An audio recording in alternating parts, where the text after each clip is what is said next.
Good morning students. આના પહેલાંના લેક્ચરમાં આપણે ઇલેક્ટ્રોનની ઉર્જા, ત્રિજ્યા, વેગ કઈ રીતે ગણી શકાય એના દાખલા આપણે કર્યા હતા. આજે હજી થોડા વધારે પ્રકીર્ણ દાખલા કે જેની પ્રેક્ટિસ કરવી જરૂરી છે એના પર ફોકસ કરવા જઈ રહ્યા છીએ. અત્યારે મેં એક દાખલો લખેલો છે કે હાઇડ્રોજન પરમાણુનો ઇલેક્ટ્રોન n બરાબર 4 શક્તિ સપાટીમાંથી n બરાબર 1 શક્તિ સપાટી પર આવે છે ત્યારે ઉત્સર્જિત વિકિરણની આવૃત્તિ કેટલી થશે. આ ટાઈપના પ્રશ્નો આવડવા જોઈએ. એટલે વિડીયોને તમે સતત રિવિઝન કરીને જોશો, રિવાઇઝ કરીને, તો આ દાખલાની પ્રેક્ટિસ પણ મળી રહેશે અને જ્યારે પણ તકલીફ આવે છે, ભૂલી ગયા છો, ત્યારે તમે એને રિવિઝન પણ કરી શકશો. અહીં શું લખ્યું છે કે હાઇડ્રોજન પરમાણુનો ઇલેક્ટ્રોન n બરાબર 4 શક્તિ સપાટીમાંથી n બરાબર 1 શક્તિ સપાટીમાં આવે છે. જો હું અહીં વાત કરું તો આ ન્યુક્લિયસ છે. ન્યુક્લિયસની તરફ બાજુમાં પહેલી કક્ષા આવે, બીજી કક્ષા આવે, ત્રીજી કક્ષા આવે, ચોથી કક્ષા આવે એન્ડ સો ઓન. આપણને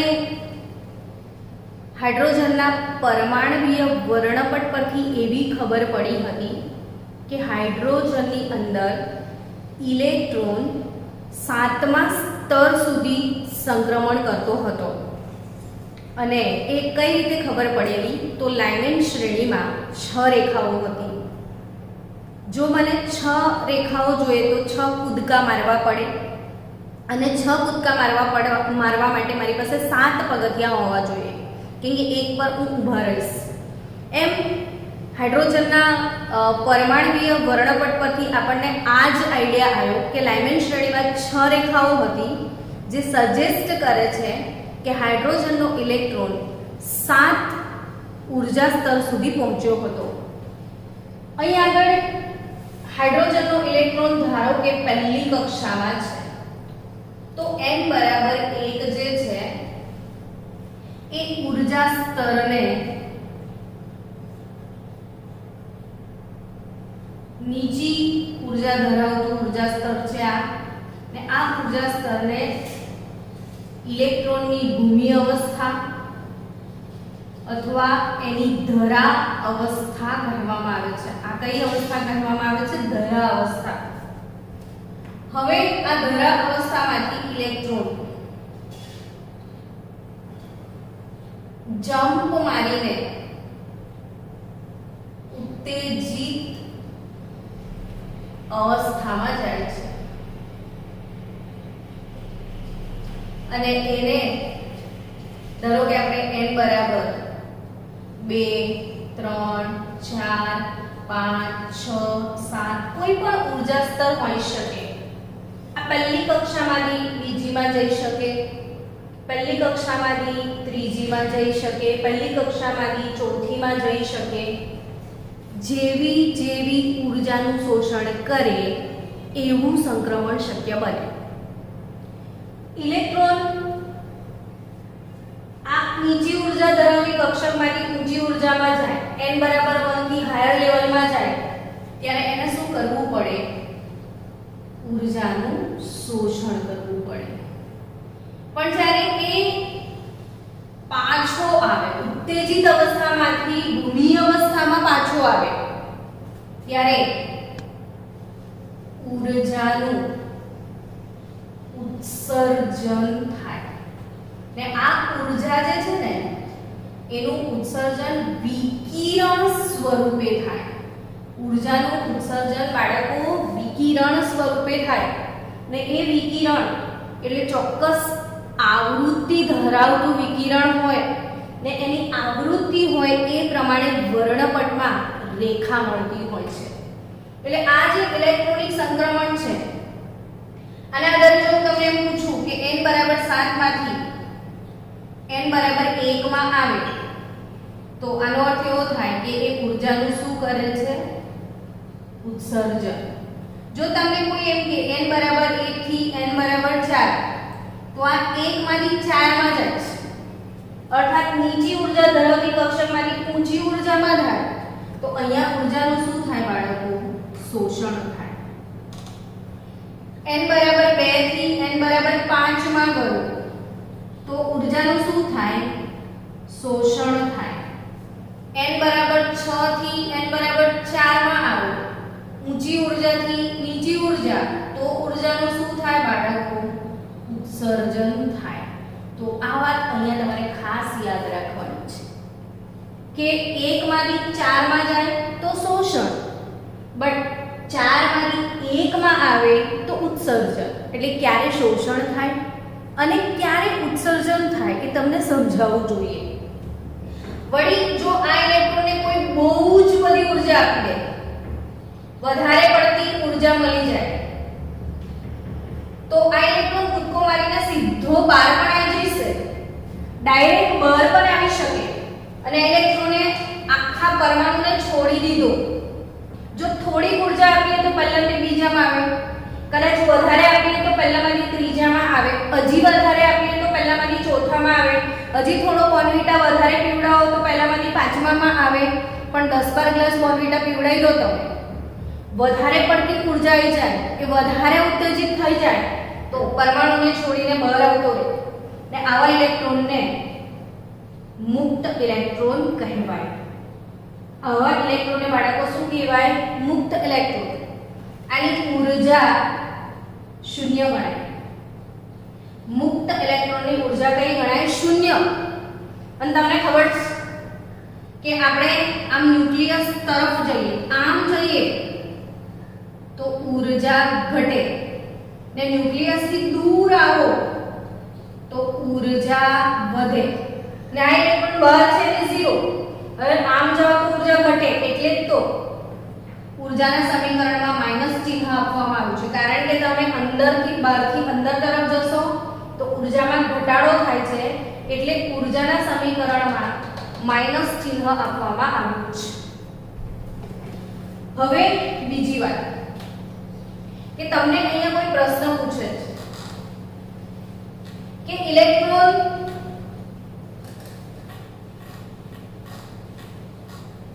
જ્યારે એક કક્ષામાંથી બીજી કક્ષામાં જાય, ઇલેક્ટ્રોન જ્યારે એક કક્ષામાંથી બીજી કક્ષામાં જાય ત્યારે કાં તો ઉર્જાનું શોષણ કરે કાં તો ઉર્જાનું ઉત્સર્જન કરે. તો એ કેટલું શોષણ કરે અથવા કેટલું ઉત્સર્જન કરે આ કઈ રીતે ગણી શકાય? તો એ જ આપણે શીખવા જઈ રહ્યા છીએ કે હાઇડ્રોજન પરમાણુનો ઇલેક્ટ્રોન n બરાબર ચોથી શક્તિ સપાટીમાંથી n બરાબર 1 શક્તિ સપાટી પર આવે છે, n બરાબર 4 શક્તિ સપાટીમાંથી n બરાબર 1 શક્તિ સપાટીમાં આવે છે ત્યારે ઉત્સર્જિત વિકિરણની આવૃત્તિ કેટલી હશે? તો અહીંયા પહેલા સૂત્રનું રિવિઝન કરાવી દઉં કે ઇલેક્ટ્રોન દ્વારા શોષાતી કે મુક્ત થતી ઉર્જા એને ડેલ્ટા E કહેવાય.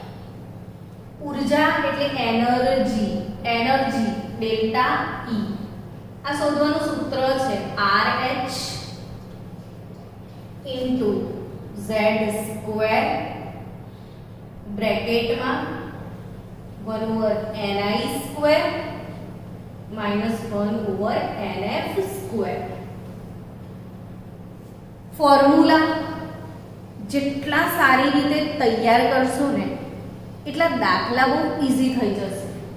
એટલે અહીંયા શોષાતી કે મુક્ત થતી ઉર્જા ડેલ્ટા E બરાબર આ સૂત્ર મળશે તમને. હવે જો આ જે સૂત્ર મળ્યું આમાં ડેલ્ટા E શું? તો કે તમને ખ્યાલ છે કે ડેલ્ટા E બરાબર બીજું પણ એક સૂત્ર છે h * nu. h પ્લેન્કનો અચળાંક છે, nu આવૃત્તિ છે. nu શું છે? આવૃત્તિ. હવે હું આ ડેલ્ટા E ની જગ્યા પર h nu મૂકું છું તો RH into Z² 1/ni² -1/nf². So guys, આવૃત્તિ nu is equal to RH by h z square 1/ni² -1/nf² ને આ RH by h જે છે એની કિંમત છે 3.29 ગુણ્યા 10⁻15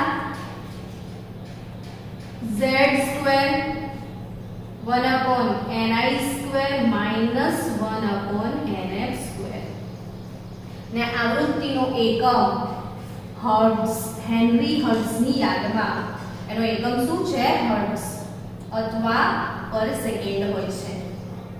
તો આ આવૃત્તિ શોધવાનું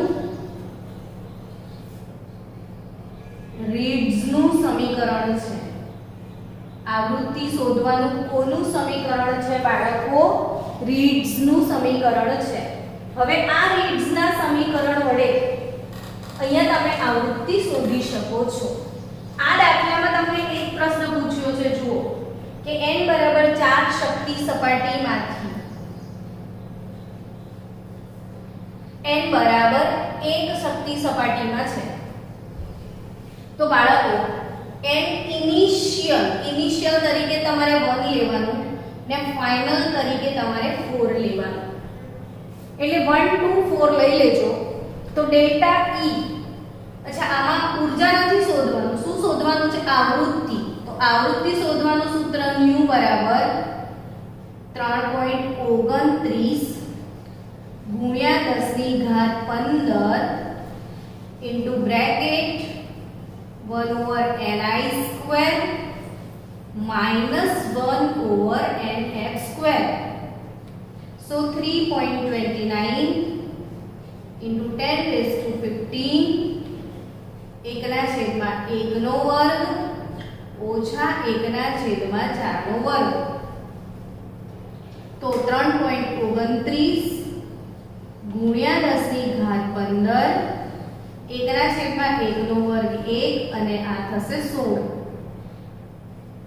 So 3.29 ગુણ્યા 10⁻15 16 એકા 16 ઓછા 1 એટલે 15/16 થશે. તો 3.29 ગુણ્યા 15 ભાગ્યા 16 કરો તો તમારો જવાબ આવશે 3.08. 3.29 ગુણ્યા 15 ભાગ્યા 16 તો ગુણ્યા 10⁻15 હર્ટ્ઝ. એકમ લખ્યા વગર કદી જવાબ લખવો નહીં, નહીં તો માર્ક્સ આપશે નહીં તમને બોર્ડવાળા. સો nu બરાબર આટલા હર્ટ્ઝ આવૃત્તિ આવશે. ચલો નેક્સ્ટ ક્વેશ્ચન છે, જો દ્વિતીય બોર કક્ષામાં હાઇડ્રોજન પરમાણુની ઊર્જા -328 કિલોજૂલ પર મોલ હોય તો પરમાણુની ઊર્જા ચોથી બોર કક્ષામાં કેટલી થશે? હવે આ ટાઈપના પ્રશ્નો કઈ રીતે ક્રેક કરી શકાય? તો કે દ્વિતીય બોર કક્ષા કીધું છે અને પરમાણુની ઊર્જા આપી છે, એટલે પરમાણુની ઊર્જા શોધવાનું સૂત્ર યાદ છે ને? તો ફરી એકવાર યાદ કરી દો. -RH into z square upon n² આ ઊર્જા શોધવાનું સૂત્ર. હવે તમને દ્વિતીય બોર કક્ષાની ઊર્જા આપી છે એટલે તમારા પાસે E2 લેવલ છે. તો -RH z² એટલે હાઇડ્રોજન પરમાણુ છે, એનો પરમાણુ ક્રમાંક 1 હોય છે. હાઇડ્રોજનનો પરમાણુ ક્રમાંક 1 હોય છે. n શું છે? તો n એ કક્ષાનો નંબર એટલે 2 નો વર્ગ, એટલે અલ્ટિમેટલી E2 કેટલી આપી છે? તો -328 બરાબર -RH/4 થશે. સો અહીંયા RH ની કિંમત મૂકવાની જરૂર નથી, અહીંથી RH ની વેલ્યુ આપણે પહેલામાં શિફ્ટ કરીશું. તો RH બરાબર શું થશે? તો માઈનસ પ્લસ 328 ગુણ્યા 4. આ ટાઈપના દાખલા આ નીટમાં પૂછાયેલો પ્રશ્ન છે, નીટની અંદર પૂછાયેલો ક્વેશ્ચન છે, નીટમાં મેક્સિમમ આ ટાઈપના ક્વેશ્ચન આવે છે. તો અહીંયા આગળ આપણે આરએચની કિંમત મૂકવાની જરૂર નથી. સો હવે તમારે બીજી કક્ષાની ઉર્જા આપી હશે, એક કક્ષાની આપી હશે એટલે બીજી કક્ષામાં જવું હશે તો એ આ રીતે સોલ્વ કરાશે. પ્લસ નીટની અંદર કેલ્ક્યુલેટર નહીં હોય તમારી પાસે એટલે ડાયરેક્ટ આ બધા ગુણાકાર અત્યારે કરવાની જરૂરત નથી.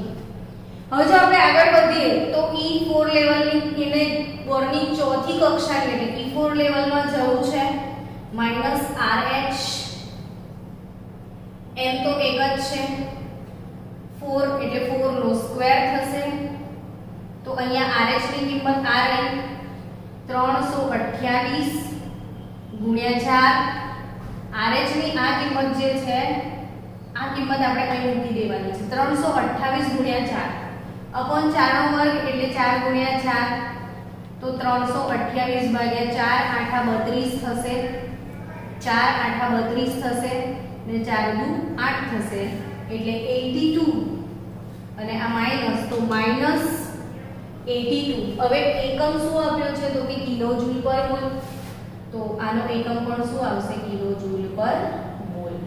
એટલે ચોથી કક્ષાની ઊર્જા -82 કિલો જૂલ પર મોલ જેટલી થશે.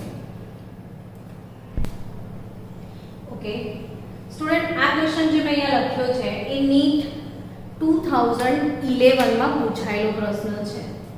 હવે આ ટાઈપના ક્વેશ્ચન કેવી રીતે ક્રેક કરશો તો કે E1 અને E2 ની ઉત્સર્જન ઊર્જા આપી છે તો તરંગ લંબાઈ વચ્ચે શું સંબંધ હશે? તરંગ લંબાઈ અને ઊર્જા વચ્ચેનો સંબંધ દર્શાવતું સમીકરણ કયું? તો કે E બરાબર hc upon લેમ્બડા. તો E1 બરાબર hc upon લેમ્બડા 1 લખાય અને E2 બરાબર શું લખાય તો કે hc upon લેમ્બડા 2 લખાશે. સૂત્ર જ્યાં સુધી નહીં આવડે ત્યાં સુધી દાખલા તમે સોલ્વ નહીં કરી શકો. તો સૌથી પહેલું કામ આપણે સૂત્ર મોડે કરીએ. તો E1 બરાબર hc upon લેમ્બડા 1, E2 બરાબર hc upon લેમ્બડા 2. હવે જો આપણે ગુણોત્તર લઈએ E1 by E2, ગુણોત્તર લઈએ E1 upon E2 તો hc તો બંનેમાં કોમન છે, એકબીજાનો વ્યસ્ત સંબંધ છે. તો E1 by E2 બરાબર લેમ્બડા 2 by લેમ્બડા 1 લખાશે. સો E1 25 electron volt, E2 50 electron volt. તો લેમ્બડા 2 લેમ્બડા 1 તો અહીંયા 25 દુ 50 જો ક્રોસ ગુણાકાર લઈ લેવાનો તો લેમ્બડા 1 બરાબર 2 લેમ્બડા 2 આ સંબંધ હશે. તો લેમ્બડા 1 અને લેમ્બડા 2 વચ્ચેનો સંબંધ કેવો હશે? તો લેમ્બડા 1 બરાબર 2 લેમ્બડા 2. ચલો અહીંયા આગળ પ્રશ્ન આપ્યો છે કે જો પામર શ્રેણીની પ્રથમ રેખાની તરંગ લંબાઈ 656.1 નેનોમીટર હોય તો તેની બીજી રેખાની તરંગ લંબાઈ શું હશે? હવે આ ટાઈપના પ્રશ્નો કેવી રીતે ક્રેક કરાય તો એના માટે ફરીથી પેલું જે શ્રેણીવાળું ટેબલ છે એનો અર્થ સમજીએ. મેં આગળના વિડીયોઝમાં લગભગ 2 લેક્ચરમાં એને રિવાઇઝ કરાયું છે, છતાં પણ અહીંયા ક્વેશ્ચન આવ્યો છે તો આપણે ફરીથી એકવાર થોડું રિવિઝન લઈ લઈએ કે શ્રેણીમાં શું શીખવાડવામાં તમને આવ્યું હતું બાળકો. જુઓ કે આપણે સૌથી પહેલા તો કઈ કઈ શ્રેણી છે યાદ કરો તો લાઇમેન શ્રેણી, બામર શ્રેણી, પાશ્ચન, બ્રેકેટ, ફુંડ અને હમ્ફ્રે. આટલી શ્રેણી છે આપણી પાસે. હવે લાઇમેન શ્રેણીમાં સૌથી પહેલા આપણે શું લખતા હતા તો કે શ્રેણી પદ, પછી શું હતું રેખા પદ ને પછી શું હતું તો વર્ણપટમાં એનો વિસ્તાર. વર્ણપટમાં વિસ્તાર. હવે લાઇમેન શ્રેણી જે છે એનું શ્રેણીપદ 1 છે, બામરનું 2, પાશ્ચનનું 3, બ્રેકેટનું 4, કુંડનું 5 ને હમ્ફ્રીનું 6. અર્થાત કે કોઈ પણ ઊર્જા સ્તર હોય, બીજું હોય, ત્રીજું હોય, ચોથું હોય, પાંચમું હોય, છઠ્ઠું હોય કે સાતમું હોય, આ કોઈ પણ ઊર્જા સ્તરમાંથી ઇલેક્ટ્રોન પહેલા ઊર્જા સ્તરમાં પાછો આવે તો એ લાઇમેન શ્રેણીનું સંક્રમણ કહેવાય.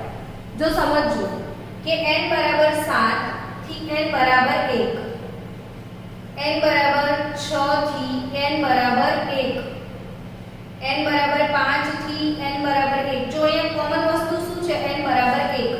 એ ગમે ત્યાંથી આવે પણ આવે પહેલા શક્તિ સ્તરમાં તો એ લાઇમેન શ્રેણીનું સંક્રમણ કહેવાય. એ જ રીતે કે જો અહીંયા 4 2 2 હોય, 3 2 2 હોય, 6 2 3 હોય, 4 2 1 હોય, 5 2 1 છે, 7 2 3 છે, 6 2 4 છે, તો આ બધા સંક્રમણને ઓળખવા છે. વર્ણપટમાં વિસ્તાર મેં તમને આવું શીખવ્યું હતું, UV triple I અર્થાત અલ્ટ્રાવાયોલેટ, વિઝિબલ, IR અને દૂરના IR. આ IR એટલે ઇન્ફ્રારેડ અને ગુજરાતી શબ્દ છે પારરક્ત. ઇન્ફ્રારેડ એટલે પારરક્ત છે. આ વિઝિબલ એટલે દ્રશ્યમાન પ્રકાશ અને આ અલ્ટ્રાવાયોલેટ એટલે પારજાંબલી. આ પારજાંબલી, આ દ્રશ્યમાન, આ પારરક અને દૂરના IR. તો લાઇમેન શ્રેણીનું રેખાપદ 2 3 4 5 6 7, આ 2 થી 3 4 5 6 7 એટસેટ્રા હવે આગળ તમે કરી શકશો. હવે સમજો કે લાઇમેન શ્રેણી હોય લાઇમેન, તો એની પ્રથમ રેખા કઈ? લાઇમેન શ્રેણીની પ્રથમ રેખા કઈ? તો કે 2 થી 1, n બરાબર 2 થી n બરાબર 1 એ લાઇમેન શ્રેણીની પ્રથમ રેખા કહેવાય. જો આપણે આ સંક્રમણોને ઓળખીએ, 6 થી 4 એટલે ચોથા શક્તિ સ્તરમાં આવે છે, તો ચોથું શક્તિ સ્તર એટલે આ વાળું સંક્રમણ બ્રેકેટનું સંક્રમણ કહેવાય. તો એ વર્ણપટના કયા વિસ્તારમાં હોય? તો કે વર્ણપટના પારરક્ત વિસ્તારમાં છે. વર્ણપટના કયા વિસ્તારમાં છે? પારરક્ત વિસ્તારમાં છે. 7 થી 3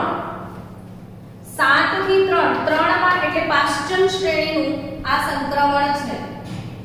પાશ્ચન શ્રેણી વર્ણપટના પારરક્ત વિસ્તારમાં છે એટલે આ સંક્રમણ કયા વિસ્તારમાં છે? પારરક્ત. 4 થી 2 એટલે બામર સંક્રમણ છે. આ 3 થી 2 તો બામર સંક્રમણ, 6 થી 3 પાશ્ચન સંક્રમણ, 4 થી 1 બંને એકમાં પાછા આવ્યા છે લાઇમેન સંક્રમણ. આ વર્ણપટના કયા વિસ્તારમાં છે? તો કે પારજાંબલી વિસ્તારમાં છે. તો આ ટાઈપના પ્રશ્નો પણ આવી શકે છે નીટમાં. હવે આ ટાઈપના પ્રશ્નોમાં અહીંયા સમજવાનું છે કે બામર શ્રેણી જે છે એની પ્રથમ રેખાની તરંગ લંબાઈ આપી છે ને બીજી રેખાની તરંગ લંબાઈ શોધવાની છે. તો બાળકો, બામર શ્રેણીની હું વાત કરું તો બામર શ્રેણીનું શ્રેણીપદ 2 છે અને રેખાપદ 3 4 5 6 અને 7. તો બામર શ્રેણીની પ્રથમ રેખા કઈ? તો કે પહેલી રેખા બામર શ્રેણીની 3 થી 2 એટલે n બરાબર 3 થી n બરાબર 2 વાળું જે સંક્રમણ છે એ બામરની પ્રથમ રેખા કહેવાય. તો બામરની બીજી રેખા કઈ? તો કે બીજા નંબરની બામરની જે રેખા છે એ 4 થી 2 એટલે n બરાબર 4 થી n બરાબર 2. સમજી ગયા તમે? તો હવે આપણે પહેલી રેખાની તરંગ લંબાઈનું પણ એક સૂત્ર છે. તમને ધ્યાન હોય તો બાબરે એક સૂત્ર આપ્યું હતું તરંગ આંક માટેનું. બાળકો, તરંગ આંકને ન્યુ બાર કહેવાય. ન્યુ બાર બરાબર રીડબર્ગ અચળાંક RH into z square 1/2 square -1/nf square. એટલે અહીંયા બે નંબર ફિક્સ, કેમ કે બાબરના બધા લોકો બેમાં જ પાછા આવશે. પણ f જે છે એ 3 4 5 6 7 કંઈ પણ અહીંયા હોઈ શકે. અને આ તરંગ આંક એટલે 1/લેમ્બડા. તો 1/લેમ્બડા બરાબર RH into z square 1/2 square minus, હવે પ્રથમ રેખા તો 3 થી 2 એટલે 1/3 સ્ક્વેર. આવું લખાય. હાઇડ્રોજન માટે છે આ પ્રશ્ન. મેં લખવાનું પ્રથમ રેખા અહીંયા ભૂલી ગઈ છું હાઇડ્રોજન, પણ આ હાઇડ્રોજન પરમાણુ માટે છે એટલે પરમાણુ ક્રમાંક Z લખી દઈએ. તો 1/, તરંગ લંબાઈ 656.1, રીડબર્ગ અચળાંક RH, પરમાણુ ક્રમાંક Z કોમન રહેશે બંને માટે. 1/4 -1/9. અહીંયા હાઇડ્રોજન છે એટલે પરમાણુ ક્રમાંક 1. તો આનું સિમ્પ્લિફિકેશન કેવી રીતે કરશો એ પહેલા શીખી લો. હવે આ ટાઈપનું 1/4 -1/9 તો 9 ચોક 36 આનો લસા અ થશે. એટલે આને આમ ગુણી લો. 9 એકા 9, 4 એકા 4 અપોન 9 ગુણ્યા 4.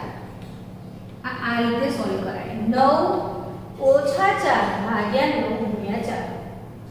હવે આ કેલ્ક્યુલેશન પતી જાય એટલે તમારો જવાબ 1/656.1 RH અને 9 ઓછા 4 એટલે 5 ભાગ્યા 36. તો RH ની કિંમત તમને અહીંયા મળશે 36 અપોન 656.1. 36 ઉપર જશે તો 5 નીચે આવશે. હવે આને ગુણાકાર ભાગાકાર કરવાની રીતે જરૂર નથી હમણાં, એ છેલ્લે કરજો ને હમણાં એને પેન્ડિંગ રાખો. હવે આ થઈ તમારે પ્રથમ રેખાની તરંગ લંબાઈ. હવે આપણે દ્વિતીય રેખા માટે વિચારીએ. દ્વિતીય રેખા માટે તરંગ આંક શું હશે? તો કે દ્વિતીય રેખાનો વિચારો તો એની બીજી શ્રેણીની તરંગ લંબાઈ લેમ્બડા, આને આપણે લેમ્બડા 1 કહી દઈએ, આને લેમ્બડા 2 કહી દઈએ, ડઝન્ટ મેટર. તો 1/લેમ્બડા 2 બરાબર RH z સ્ક્વેર 1 હવે બીજી રેખા કઈ? તો કે n બરાબર 4 થી n બરાબર 2. તો અહીંયા n બરાબર 2 નો સ્ક્વેર અને 1/4 નો વર્ગ થશે. 4 થી 2 વાળું સંક્રમણ એટલે બાવળની બીજી રેખા છે બાળકો. તો 1/લેમ્બડા 2 બરાબર RH 1/4 -1/16. તો અહીંયા 16 એકા 16 ઓછા 4 ડાયરેક્ટ જ LCM લઈ લો, કઈ જરૂર નથી 4 16 વિચારવાની. તો 16 એકા 16 ઓછા 4 તો 1/લેમ્બડા 2. RH ની કિંમત મૂકી દો 36 656.1 ગુણ્યા 5 ને આનું સિમ્પ્લિફિકેશન અહીંયા કરી લો તો 16 એકા 16 ઓછા 4 અપોન 16 ગુણ્યા 4 તો આ થશે 12 ભાગ્યા 16 ગુણ્યા 4. હવે આપણે લેમ્બડા 2 1 અપોન છે તો સીધું લેમ્બડા 2 જોઈતું હોય તો વ્યસ્ત કરી દો આખી રકમનો. એટલે 656.1 ગુણ્યા 5 ગુણ્યા 16 ગુણ્યા 4 અપોન 36 ગુણ્યા 12. હવે આ 4 તારી વાર થઈ જશે. બાકીનું તો ડાયરેક્ટ જ 656 ગુણ્યા 5 ગુણ્યા 16 ભાગ્યા 36 ગુણ્યા 3 કરશો. હજી આ તમારે આગળ ફોલો કરવું હોય તો થાય.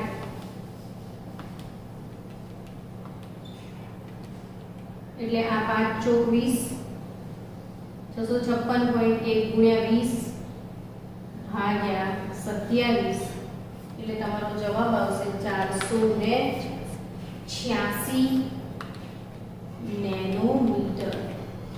તો આ તરંગ લંબાઈ બીજી રેખાની તરંગ લંબાઈ કેટલી આવી? 486 nanometer. ચલો નેક્સ્ટ ક્વેશ્ચન છે હાઇડ્રોજનની ધરા અવસ્થાની આયનીકરણ ઉર્જા 2.18 × 10⁻18 જૂલ છે તો બીજી કક્ષાની ઉર્જા શું હશે?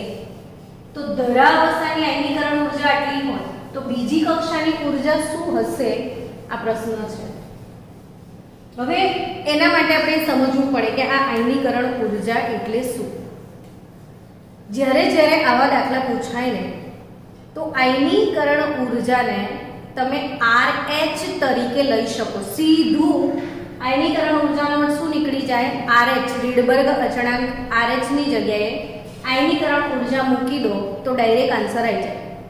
પણ તમને સમજાવવું જોઈએ કે કેમ આયનીકરણ ઉર્જા એટલે RH લેવાનું.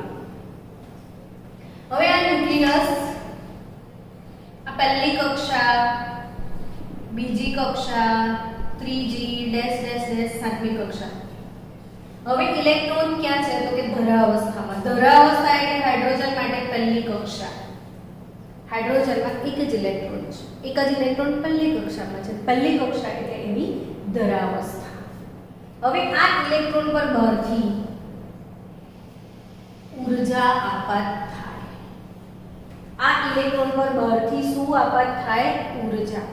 એટલે આ ઇલેક્ટ્રોન ઉર્જાનું શોષણ કરે. ઇલેક્ટ્રોન ઉર્જાનું શું કરે? શોષણ. ને ઇલેક્ટ્રોન જેવું ઉર્જાનું શોષણ કરે એવું જમ્પ મારે ને જમ્પ મારીને બહાર આવી જાય તો આને મુક્ત ઇલેક્ટ્રોન કહેવાય. એટલે એને હાઇડ્રોજનને છોડી દીધો, છોડીને બહાર આવતો રહ્યો તો એ કઈ કક્ષામાં હતો? તો કે પહેલી કક્ષામાં. બધું કૂદીને બહાર આવી જાય. ઇલેક્ટ્રોન દૂર થવાની જે ઘટના છે એ ઘટનાને કહેવાય આયનીકરણ.